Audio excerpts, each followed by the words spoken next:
uNkulunkulu anikhanyisele, aninikeze amandla nibusise. Mbukelo khona ekhaya, angeke konke uNkulunkulu akwenze noma idlozi konke likwenze uma wena mnikazi wendaba uthulile uvale umlomo. Mbukelo khona ekhaya, if ufuna umsebenzi yenza ama-CV, uhambe uwafake, akwazi ukuthi uNkulunkulu anikeze ini, amandla akhe kulawo ma-CV akho.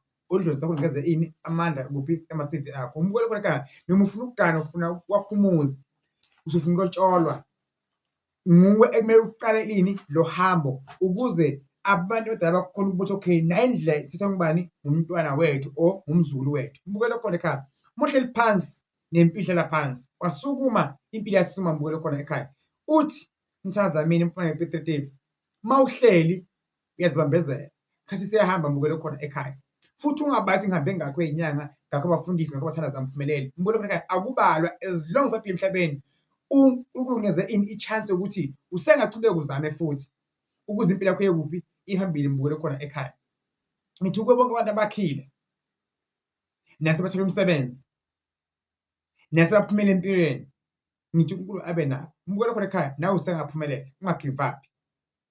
Okungenzeki kubantu uNkulunkulu kuyenzeka. Mbukelo khona ekhaya, wena sengakhanya into zakho, asikho isikhathi esi-late. Mbukelo khona ekhaya, wena ukaNkulunkulu, akekho umuntu ongavali impilo yakho, asikho sikhali esilolele wena sawuphumela. Mbukelo khona ekhaya, sukumela impilo yakho ngana kwethu la ukhona khona.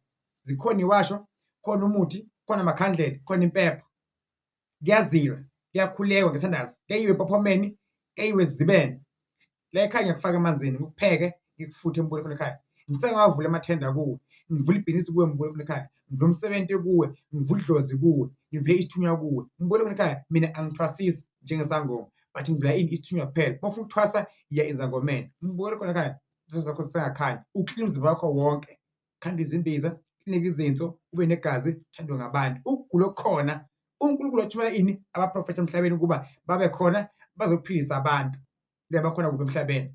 Asithi sonke esiphiwe amandla okuphilisa abantu. Mbukelo khona ekhaya, God bless you. Inkosi ibe nawe. Dokotela nobani? Mthandazamini. Ubusuku obuhle, nabe le video ifika sesebusuku kuwe, mayifika emini, imini lehle, nayifika ekuseni, ube nelanga lelihle, nayifika ntambama, ntambama enhle. Ngiyazi ukuthi le video iyafika kuwena, make sure ukuthi uyakhomenta. Inkosi ibe nawe. Umkhuleko wakhe ziyakhanya into zakho kuphi, ekhaya kini, whatever you are, la ukhona khona, esibhedlela, sejele, la ukhona khona, ngithi inkosi ibe nawe egameni likaJesu, amen.